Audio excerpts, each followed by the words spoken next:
نے ہم سے دشمنی کی، جس نے ان سے لڑائی کی اس نے ہم سے لڑائی کی، جس نے ان سے صلح رکھی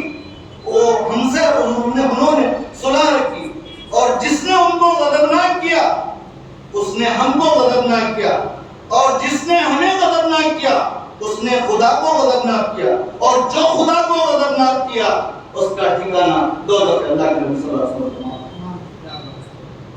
عزیزان گرامی، ان احادیث مبارکہ کی روشنی میں اگر آپ اور ہم جائزہ لیں، آج جو ایک نئی فکر، ایک نئی سوچ کے لوگ کچھ پیدا ہوئے ہیں، جو نعوذ باللہ من ذالک حضرت سیدنا حسین رضی اللہ تعالیٰ کے متعلق زبان درازی کرتے ہیں کہ حضرت امام حسین رضی اللہ تعالیٰ نے امارت کے لیے، بادشاہت کے لیے، خلافت کے لیے وقت کے حکمران سے انہوں نے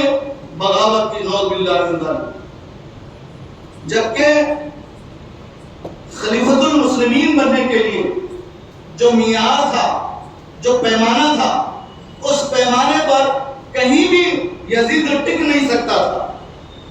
ضرورت اس بات کی تھی کہ ایک اہل آدمی، ایک قابل آدمی، ایک باصلاحیت آدمی، ایک متقی پرہیزگار آدمی کے مقابلے میں ایک فاسق و فاجر کو بادشاہ تسلیم کیا جائے، اسلام کے اصولوں کے مطابق۔ اس لیے حضرت سیدنا امام حسین رضی اللہ تعالیٰ نے یزید پلید کی بیعت سے آپ نے منع فرمایا، انکار کیا، عداوت نہیں کی، لڑائی نہیں کی، صرف اتنا کہا کہ میں تم جیسے فاسق و فاجر کے ہاتھ پر بیعت نہیں کر سکتا، اگر میں بیعت کر لوں تو سارا نظام اسلام پورا درہم برہم ہو جائے، کیونکہ یزید پلید جو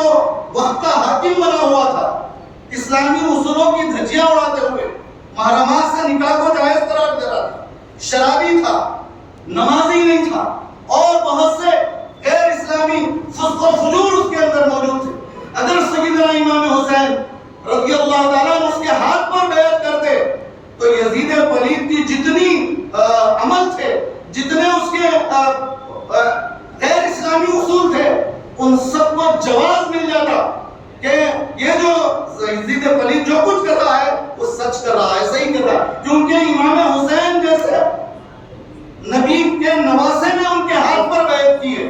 اس لیے ہم کو بھی بیعت کر لینا چاہیے، نظام اسلام درہم برہم ہو جاتا تھا۔ اس لیے حضرت سیدنا امام حسین علیہ السلام نے اس کی مخالفت کی، انکار کیا، بیعت سے آپ نے انکار کیا تو آپ کا دشمن ہو گیا، اور دشمن ہونے کے بعد آپ کے ساتھ آپ کو مدینہ چھوڑنا پڑا، مکہ چھوڑنا پڑا، اور یہاں تک کہ آپ کو کوفہ پہنچنا پڑا۔ کوفہ پہنچنے کے بھی کئی ایک وجوہات ہیں، میں اگر اس میں جاؤں تو تفصیل ہو جائے گی، صرف میں آج کے اس موقع پر حضرات اہل بیت اطہار کا جو مقام ہے اسے میں آپ کے سامنے بتانے کی کوشش کر رہا ہوں۔ اور ایک حدیث میں یوں فرمایا اللہ کے نبی صلی اللہ علیہ وسلم نے، حسین منی وانا من الحسین، کہ حسین مجھ سے ہیں اور میں حسین سے ہوں، اور پھر فرمایا احب اللہ من احب حسینا، اللہ ان سے محبت کرتا ہے، اللہ ان سے محبت کرتا ہے جو حضرات حسین سے محبت کرتے ہیں، جو حضرات حسنین کریمین سے محبت کرتے ہیں۔ حدیث شریف کے الفاظ ہے کہ حسین منی وانا من الحسین، حسین مجھ سے ہے اور میں حسین سے ہوں۔ حسین مجھ سے ہے، بات صحیح ہے، لیکن میں حسین سے ہوں، اس کی عملی تفسیر آپ کو مجھے دیکھنی پڑے گی تو کربلا کے میدان میں ہم کو پہنچنا ہوگا کہ قرآن پاک کے آیات کی تفسیر بن کر حضرت سیدنا امام حسین نے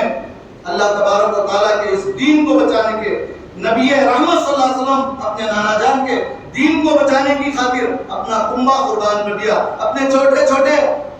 اطفال قرد کو اللہ کی راہ میں قربان کرنا پسند کیا، لیکن نظام اسلامی کو درہم برہم ہونے سے حضرت امام حسین نے بچایا۔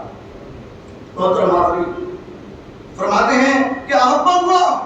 جو حسین کی محبت رکھتا ہے، اللہ سے دعا فرما رہے ہیں، اللہ کے نبی صلی اللہ علیہ وسلم نے، اے اللہ تو بھی ان سے محبت فرما، اللہ ان سے محبت رکھتا ہے جو حضرات حسنین کریمین سے محبت رکھتا ہے، اور ایک جگہ یوں اور ارشاد فرمایا الحسن والحسین ہما ریحان من الدنیا، کہ حسن اور حسین جنت میں دنیا میں میرے دو پھول ہیں. حضرت حسن اور حضرت حسین یہ دنیا میں میرے دو پھول ہیں. اور فرمایا الحسن والحسین سید الشباب اہل الجنہ، کہ حسن اور حسین جنت کے نوجوانوں کے سردار ہیں. محترم حاضرین، ان جنت کے نوجوانوں کے سردار کی محبت آپ کے اور میرے دل میں اگر ہے تو یقیناً آپ کا اور میرا ٹھکانہ جنت بنے گا انشاءاللہ. ذری سے بھی ان کی شان عالی میں اگر ہم گستاخی کریں گے یا ایک منہ بھی ایک سرے لفظ بھی اگر ہماری زبان سے ان کی شان میں اگر ہمارے زبان سے ایک لفظ بھی نکلے گا تو پھر جیسا کہ حدیث مبارکہ میں آیا ہے کہ جو آل رسول سے بغض رکھتا ہے اس کا ٹھکانہ جہنم.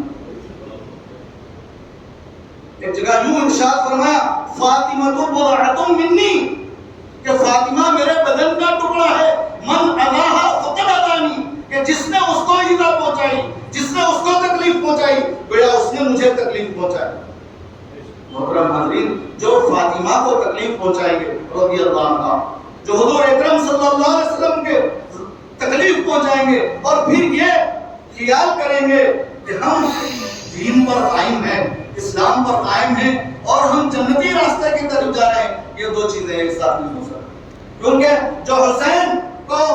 ستایا گیا، مدینے سے آپ کو جبرن نکالا گیا، مکے سے آپ کو جبرن ہٹایا گیا،